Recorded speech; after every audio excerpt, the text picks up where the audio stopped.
I don't know how it works, but it's crazy. It's astonishing. If you get really bored, you can ask it a bunch of like stupid questions and it gives you back like sassy answers. How long have you ever gone asking Siri weird questions? Longer than I care to admit. Siri, are humpback whales native to the Atlantic Ocean or the Pacific?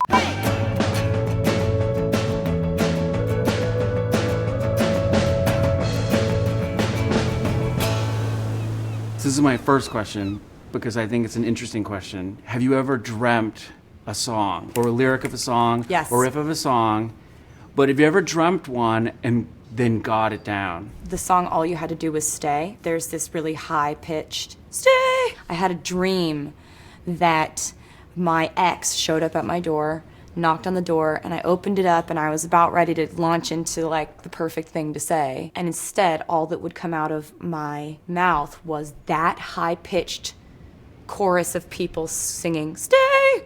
And then you're like, and then you go to say something else and it's just like stay, stay, stay. And I woke up, I was like, oh, that was mortifying. But that's kind of a cool vocal part. Because that part is super weird. That's weird that you're talking about that because I didn't even attempt that. It's a really weird part of the song. Instead, I put pauses. It's like, when, actors say a line, they say a sentence, but they say it with different emphasis on different words and Right. they completely change it. That's what you did with my album. Like if you take a song like All You Had to Do Was Stay, my version of it is like, all you had to do was stay, sorry about it, I don't miss you, and now you're back. See, Yours I don't look is good like, when I flick my hair like that.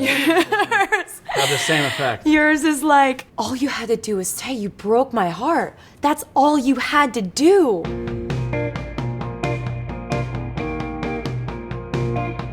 How do you keep all this information in one place? I have a notebook unintentionally for each record. I never mean to do it. When I'm like pre-writing, which is what I'm always doing, like right now, like I'm not actively making an album, but if I get an idea that I feel like is a cool observation and it's a cool lyric thing, I just write it, I type it into this endless notepad on my phone. Like when I was writing Blank Space, I wrote the chorus and I was like, all right, I need to search through all my lyrics that I've thought of in the last year that have to do with like this overdramatic kind of luxe kind of visual that I want to paint. And so I would go through and cherry pick like, darling, I'm a nightmare dressed like a daydream, things like that. Right, so it's a word blurb. Those were things that I had thought of maybe, any time throughout the year.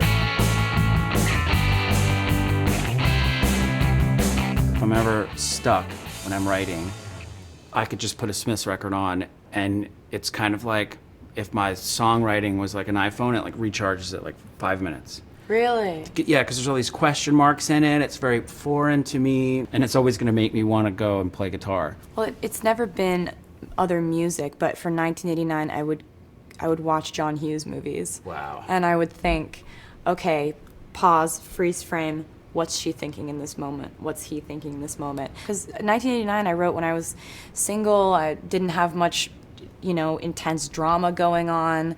I was like living for my friends and I was living in New York and everything was exciting. So to access those emotions again, I would kind of put myself into other people's perspectives. Siri, how do we end this? Hey Siri. How do we end this? Hey Siri. Hello? She's at the beach. Oh, snap. She's never there for us when we need her.